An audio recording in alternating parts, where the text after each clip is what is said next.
All right, so I got a new greenhouse to share today. We're gonna set this up and see how it looks. And I'm not sure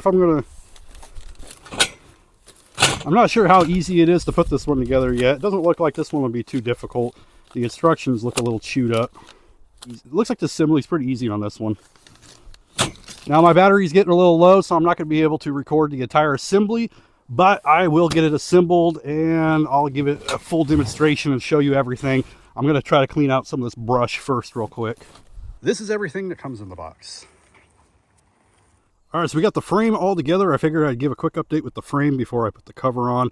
It did take a little bit to put it together. It's pretty easy. Definitely be a lot easier if you have a second person. It was a challenge for a couple areas, but let's go ahead and we'll put the cover on and I'll show it to you again. I just finished getting it together. For reference, I am 5'11", so you know about how tall it is. It is tall enough for people to walk through. Now this does open up where you can easily roll it up and tie it up.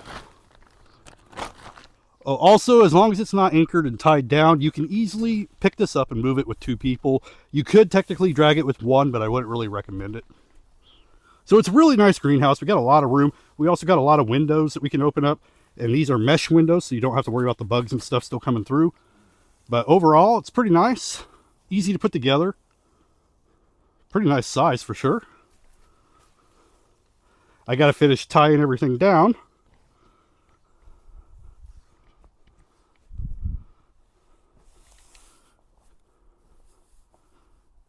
Give you a quick look from the side here.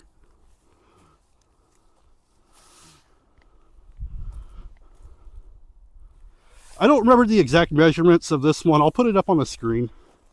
Now, I don't remember the exact measurements. The tower went down in a previous storm, so I have no internet to take a look right now. I will put it up on the screen though when I'm editing. But if you're looking for a nice little greenhouse, it's pretty easy to put together. It's also a lot more affordable. The frame is made of a metal. I think it's aluminum. And then this is a really thick plastic. Anyway, hopefully this gives you a good idea what to expect. Thank you for watching. I'll see you in the next one.